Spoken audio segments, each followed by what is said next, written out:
The Greatest Show on Earth, The Evidence for Evolution, by Richard Dawkins. Read by Richard Dawkins and Lalla Ward. Preface.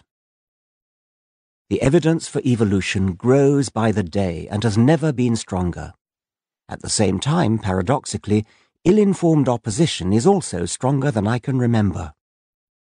This book is my personal summary of the evidence that the theory of evolution is actually a fact, as incontrovertible a fact as any in science. It is not the first book I've written about evolution, and I need to explain what's different about it.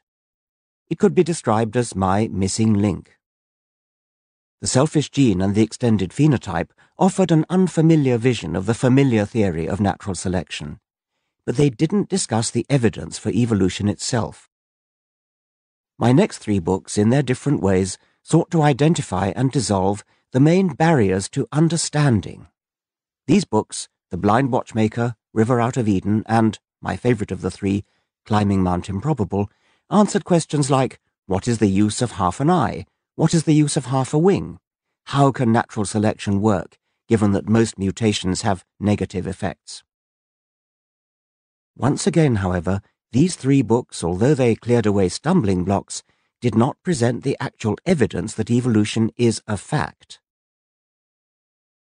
My largest book, The Ancestor's Tale, laid out the full course of the history of life as a sort of ancestor-seeking Chaucerian pilgrimage going backwards in time, but it again assumed that evolution is true.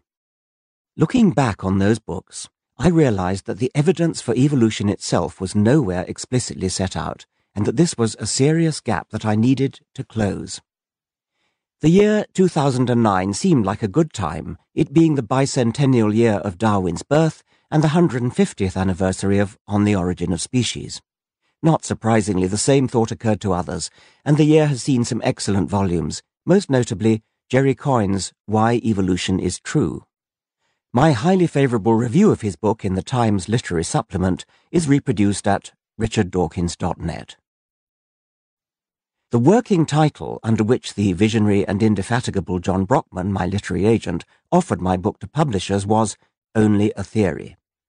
It later turned out that Kenneth Miller had already preempted that title for his book-length response to one of those remarkable courtroom trials by which scientific syllabuses are occasionally decided, a trial in which he played a heroic part. In any case, I had always doubted the title's suitability for my book, and I was ready to shelve it when I found that the perfect title had been lurking on another shelf all along. Some years ago, an anonymous well-wisher had sent me a T-shirt bearing the Barnum-esque slogan, "Evolution, the greatest show on earth, the only game in town." From time to time, I have worn it to give a lecture with that title, and I suddenly realized that it was ideal for this book, even if, in its entirety, it was too long. I shortened it to The Greatest Show on Earth. Only a Theory, with a precautionary question mark to guard against creationist quote mining, would do nicely as the heading to Chapter 1. A note about illustrations. In the printed version of The Greatest Show on Earth, many of the illustrations are placed adjacent to their mention in the text. In this audiobook version, you will hear this tone and a number wherever a relevant illustration appears in the electronic booklet. Whilst it is never essential to see the pictures, the text always explains fully what is being discussed, they are optionally available.